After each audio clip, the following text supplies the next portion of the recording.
Nos da muchísimo gusto recibir en esta cabina a uno de los músicos más exitosos y talentosos y además muy buena persona, o sea, me cae muy bien, Siddharth. ¿Cómo estás? Hombre, bienvenido. muchas gracias.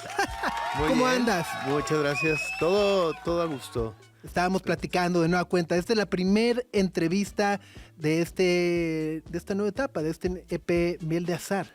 Sí, y comentamos también que la primera entrevista como presencial en un buen tiempo, porque pues creo que a partir de la pandemia mucho se hizo por Zoom y, o sea, como que todo era a distancia. Creo que es la primera vez que vuelvo a hacer una gira de medios ya presencial.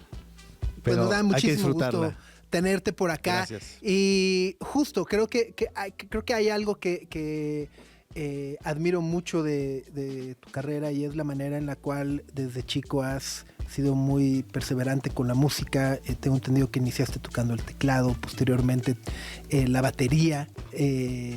Y luego, ¿cómo fue esa evolución? Y cómo también entiendo que en tu casa, obviamente, cuando tienes una batería en casa no es fácil.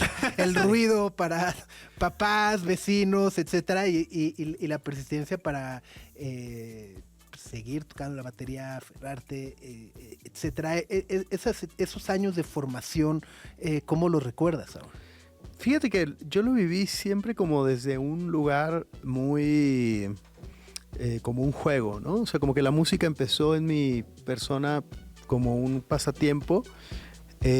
Siempre sentí esta atracción por la música y por los instrumentos y evidentemente por escucharla, pero yo creo que fue mucho en mi etapa más adulta cuando empecé a entender que la música también podía ser una manera de vivir y otra profesión, ¿no? O sea, como que toda mi niñez y adolescencia fui músico de pasatiempo, pues, ¿no? Sí, o sea, aunque hobby. lo tomaba bastante en serio, era algo que como que para mí era como muy normal tener ese juguete. Y la verdad es que mis padres siempre fueron bastante relajados y como que, no sé, solamente la primera vez que tuve una banda, y yo era el más chico, yo tenía como 13 años y llegaron los de 19 a hacerme una audición y eran como, pues ya unos pelo largo, grandulones, tatuados. Ya están todos peludos. Exacto, ¿no? sí, Llegan ¿no? todos peludotes. ¿Sí? Exacto, entonces esa fue la única vez que como que mi mamá se asustó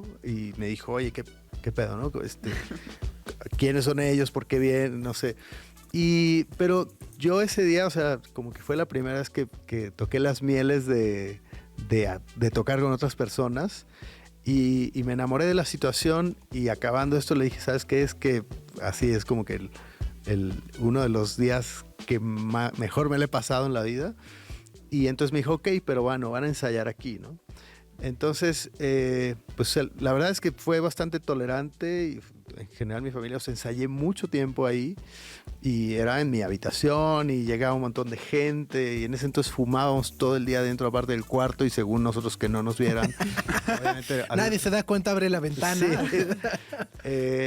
Y luego en mi casa terminaron siendo como padres sustitutos de muchos de mis compañeros y amigos con los que tocaba. Y creo que, siempre lo viví como desde la libertad. La verdad es que nunca tuve como represión en eso. Y creo que eso me hizo también que siguiera yo percibiendo la música como algo bastante relajado. O sea, nunca me impuse a mí mismo tampoco ser músico, ni tuve esa meta alta de perseguir una cosa o fama. No, ni siquiera pensaba en eso. O sea, ensayábamos todo el día y me encantaba ensayar. Era como juntarme con mis amigos, andar en patineta, pero en vez de eso era tocar, ¿no? ¿Y cuál fue el momento en el cual ya de repente, tengo entendido, estudiaste o querías estudiar en la universidad, diseño, biología, etcétera? Sí. ¿Y cuál fue el momento en el que llegas con Azul Violeta, ¿no? Y de repente justo dices, ok, a lo mejor sí, la música puede convertirse en algo más profesional o en mi oficio? Creo que fue justo cuando empieza la sociedad a preguntarte qué es lo que vas a hacer de tu vida y que entras en esta... A mi parecer, siento que ese tipo de decisiones de qué vas a hacer por el resto de tu vida llegan a una temprana edad cuando no sabes nada todavía de ti, ¿no?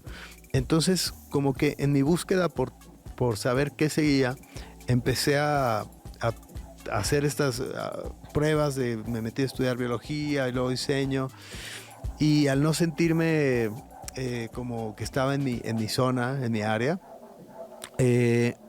conocí a un amigo que me dijo, oye, están impartiendo, o hay como una carrera técnica en ingeniería de sonido en vivo.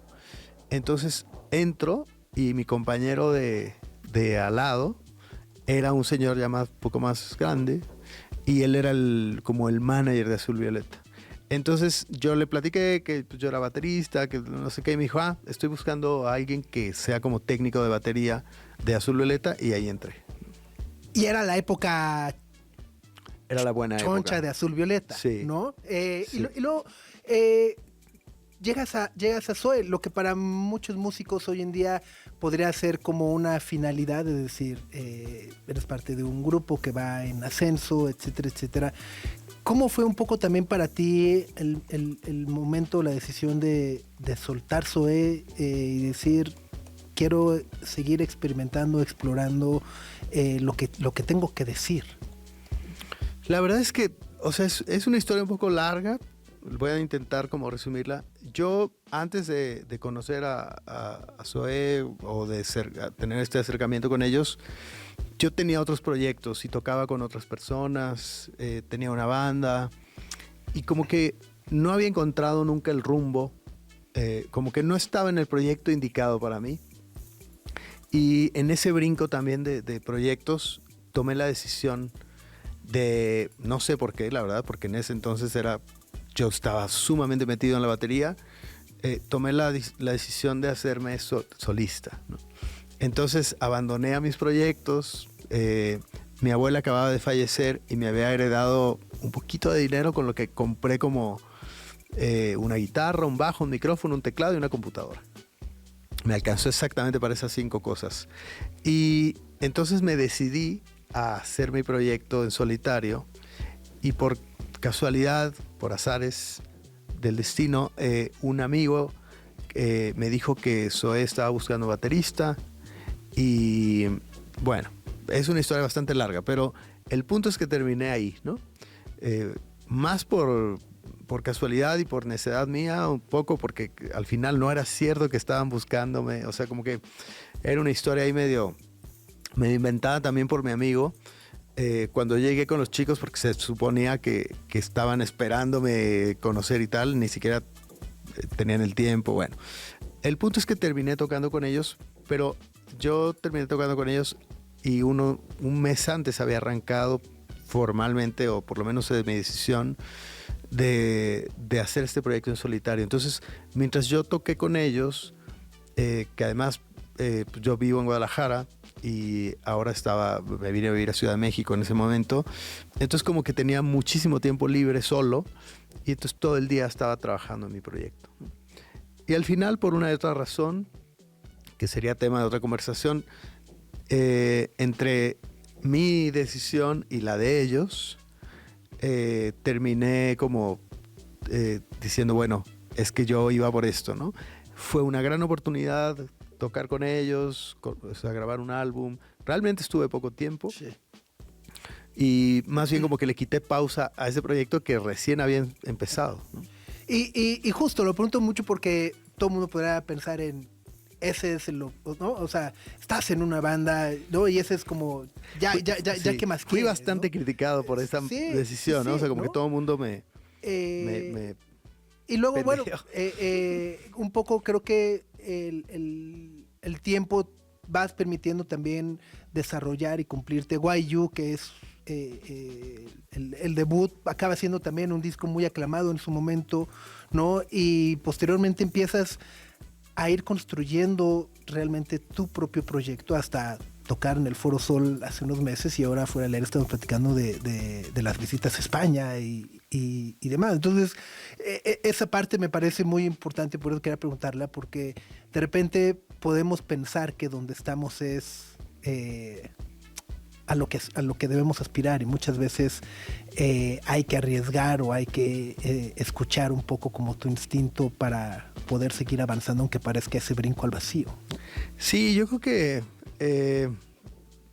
hay que seguir mucho a los instintos, o sea, como que hay estos presentimientos. Yo la verdad es que a pesar de que de alguna manera este rol de solista y vocalista y tal era algo para lo que no me preparé como tal, o sea, como que siempre me preparé para ser un baterista, pero después me di cuenta que realmente yo tocaba la batería porque me gustaba, pero desde chico empecé a componer canciones, desde chico producía. En las bandas en las que yo estuve, yo era como que el que, no en su totalidad, pero aportaba bastante de composición. O sea, entonces realmente para mí fue este proyecto como una necesidad de expresión, o sea, como que tener mi espacio para poder hacer la música que yo quería hacer y que no había encontrado con quién hacerla, ¿no? O alguien con quien empatizar lo suficiente.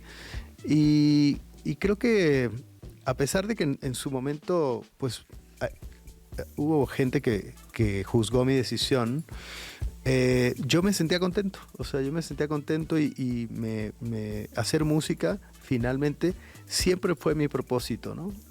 Nunca fue mi propósito la fama y la fortuna como tal. Obviamente después con el tiempo te das cuenta que tienes que vivir de lo que haces, ¿no? Claro. Y que eso también... Y que luego como solista, ¿no?, te vuelves en un gran empleador, ¿no? O sea, sí. Sí, después sí, se hace otra cosa. El manager, el diseñador, no, o sea, acabas pagando todo y administrando todo. ¿Te vuelves tu propia pyme? Sí, ¿no? Oye, estamos platicando en vivo con Siddhartha, que nos visita aquí en la cabina de Sopitas FM por Radio Chilango 105.3 y estás visitándonos porque estás de estreno, ¿no? Con el EP de Miel de Azar. Azar como la casualidad, no como la flor. Exacto. Pero te quería preguntar, hablando de seguir los instintos. Este EP lo fuiste estrenando primero por sencillos y luego ya lo sacas completo.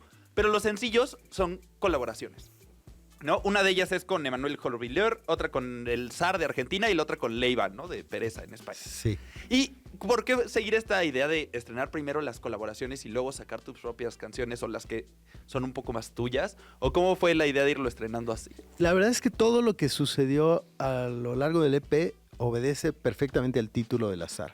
O sea, nunca tuvimos un plan, ni siquiera de hacer este EP. O sea, pasó que después de 00 nos invitaron a hacer un MTV Unplugged y empezamos a hacerlo. Entonces estábamos ya, o sea, con medio Unplugged encima y de pronto hubo un cambio ahí en el corporativo y entonces nos dijeron, ¿sabes qué? No se va a hacer en la fecha que habíamos dicho, ya teníamos día de grabación y todo, ¿no? Entonces no se va a hacer en esta fecha, sino se va a hacer el próximo año en no sé qué otra fecha, cosa que todavía no lo hacemos, ¿no? Entonces como que en ese break en el que ya habíamos empezado por una ruta y al final nos desviamos de ese objetivo, pasó que como que bueno, pues habíamos hecho estas canciones por separado, ¿no? O sea, habíamos hecho esa canción con el Zar un año antes, como que estas canciones estaban ahí en la lista de espera y empezamos a abordarlas y conforme fuimos abordando cada canción fue saliendo.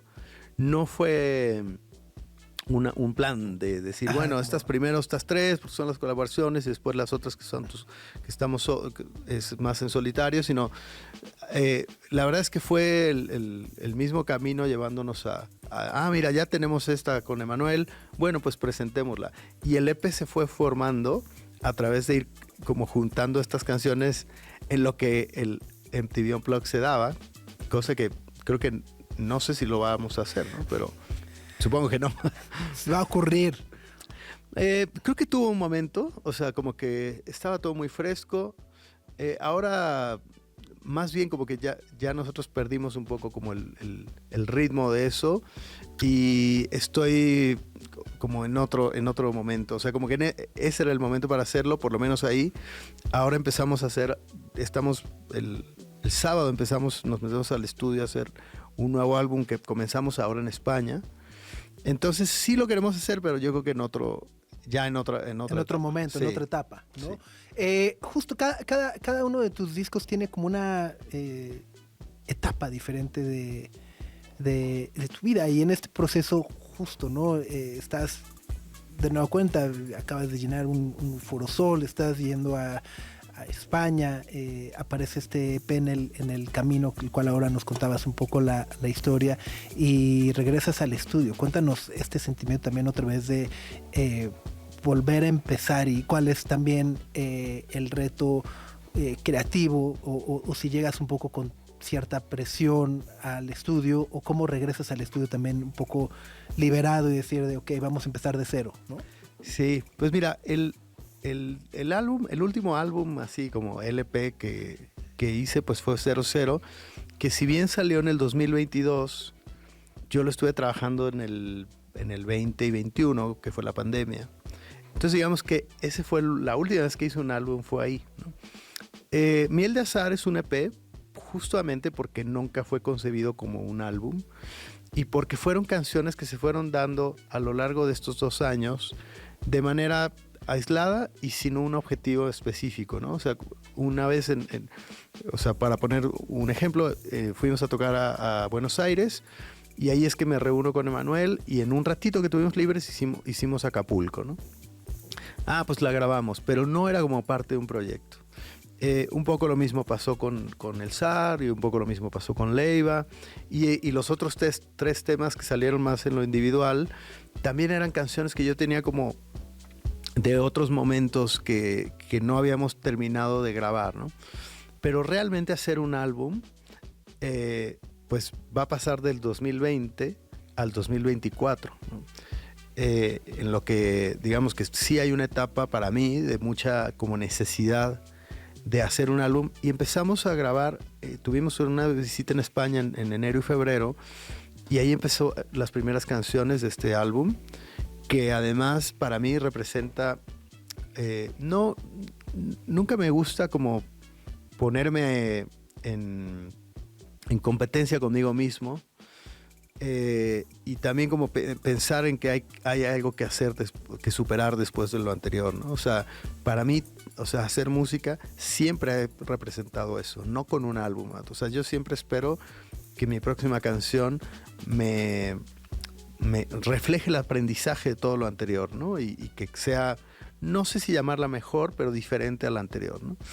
Entonces, desde hace mucho tenía como ganas de hacer un álbum que es el que estamos a punto de empezar a construir y en el cual también pues tiene otros sabores, tiene otros ritmos. Justo empezamos en España porque tenía como una cosa medio flamencosa lo que estábamos haciendo, como algo también medio de tango, o sea, como que las cosas se empezaron a dar en esa dirección y me entusiasmó mucho también como lo que estaba sucediendo musicalmente y por eso rechazamos. O sea, cuando nos pusieron otra vez el Unplugged sobre la mesa, dije, no, es que sabes que yo ya empecé esto y por eso su momento era aquel, no se pudo, ahora lo vamos a tener que dejar para otro momento porque ahora mismo me siento como con mucho entusiasmo de hacer lo que estoy haciendo y creo que no sé cuándo se estrenará esto porque vamos en el primer ladrillo. Pero me entusiasma mucho, o sea, cada disco para mí es una etapa diferente, es un reto personal y sobre todo es una expulsión de toda la energía acumulada, porque como te decía, al final llevo 4 años sin ponerme a hacer un álbum, ¿no? O sea, para mí Miel de Azahar no lo concibo como tal porque finalmente son piezas aisladas de distintos momentos, de distintas energías, puestas en un compilado, ¿no? Pero un álbum para mí es como cuando me siento y todo tiene que ver con todo, ¿no? O sea, como que lo concibo como una historia completa y que se divide como en episodios, ¿no? Pero creo que es como, sí es como un libro, pues, ¿no? O sea, sería como, o sea, todo tiene un mismo discurso y va en cierta dirección. Maravilloso. Tienes 16 años de haberse editado YU, recientemente te convertiste... ¿A poco tanto? No puedo creer. 2008, ¿no? Sí. ¿No? Has sacado 6 discos, o sea, más o menos hay justo, el promedio es cada 2, 3 años. Estás por ahí, recientemente te convertiste en padre. ¿Cómo crees que la paternidad te ha cambiado? ¿Cómo ser padre te ha influido en esta parte artística? Bueno, mira, te cuento un poco. Por ejemplo, cuando yo me disponía a hacer estos discos, por ejemplo, mi segundo álbum, Náufrago, Me fui 2 meses a vivir a una cabaña, yo solo, y en esos 2 meses grabé el disco yo solo. Fue un poco un reto también y una experiencia bastante rara, que me dejó como muchas cosas musicales y creo que el álbum lo expresa perfectamente bien. Eso fue como en esa etapa, ¿no? Ahora, por ejemplo, que empezamos a grabar el sábado, vamos a estar en un lugar, nos vamos a ir bajo otras circunstancias. Estoy grabando, vamos a irnos a Puerto Vallarta, que es donde vamos a empezar a hacer esto, pero pues es otra dinámica, ¿no? O sea, voy yo con mi chica, con mi hijo, el guitarrista con su esposa y con su bebé. O sea, estamos en un plan súper familiar ya. Sí, trabajamos Es en otra un ambiente. armonía, otra energía, otro Sí, ritmo. es otra cosa, ¿no? Pero la verdad es que este Miel de Azahar un poco también sucedió así. Y fue o sea, fue muy enriquecedor la experiencia. O sea, como que era como unas vacaciones entre que estoy con mis amigos, estoy con mi familia, estamos en la playa. O sea, se transformó como en una especie de vacación, amigos, familia, trabajo, y además somos un montón de personas las que estamos ahí, ¿no? Entonces viene un productor de Madrid, precisamente, Alex, el orco de Guadalajara, que con él trabajé en Azul Violeta. Entonces, ahora es como que una bola de gente así, obviamente todos bajo otras circunstancias, y eso le ha dado un sentido como muy relajado, ¿no? El otro era un poco más, yo creo que he caído más en la soledad y a veces un poco en... La disciplina y la obsesión de trascender, ¿no? Perdón, y también como en el... Un poco, no sé, yo pienso que en ese entonces me daba algunos latigazos a mí mismo, ¿no? O sea, ponerme en esa situación... como en una parte muy bohemia también, ¿no? Me fumaba 2 cajetillas al día y todo el tiempo estaba bebiendo vino mientras hacía el disco, ¿no? Ahora estoy como en una etapa mucho más tranqui y creo que me da otras cosas de mí. También el tiempo pasó, o sea, entonces siento que la armonía, como que la paz que siento en la manera de hacer el trabajo me ha aportado también una manera diferente de abordar la música. Maravilloso, pues Siddhartha tiene un nuevo EP que se llama Miel de Azahar. Gracias por acompañarnos Gracias esta a ti. mañana. Te veremos pronto, sexta de gira en algunas ciudades en el interior. Ciudad de México, regresarás pronto. Ay, perdón, como que me pasé un poquito de salida por un lado. Ay, bien. Ciudad de México no la tenemos para este año. Es que después del Foro Sol como que teníamos que tomar un pequeño break. Vamos a estar tureando. Es un tour relativamente corto, digo, son 35 shows muchas gracias, que abarcan de septiembre a diciembre, y luego paramos un ratito y por ahí yo creo que estaremos regresando como en marzo del próximo año, y también para ver qué pasa con el material siguiente, y entonces sí, quizá hagamos un tour más extenso y evidentemente visitaremos Ciudad de México. Por lo pronto, como que después del Foro Sol sentimos que era necesario dejar un espacio. Sí. De acuerdo. Muy bien. Pues muchas gracias. Gracias a de nueva ustedes, cuenta por chicos. venir.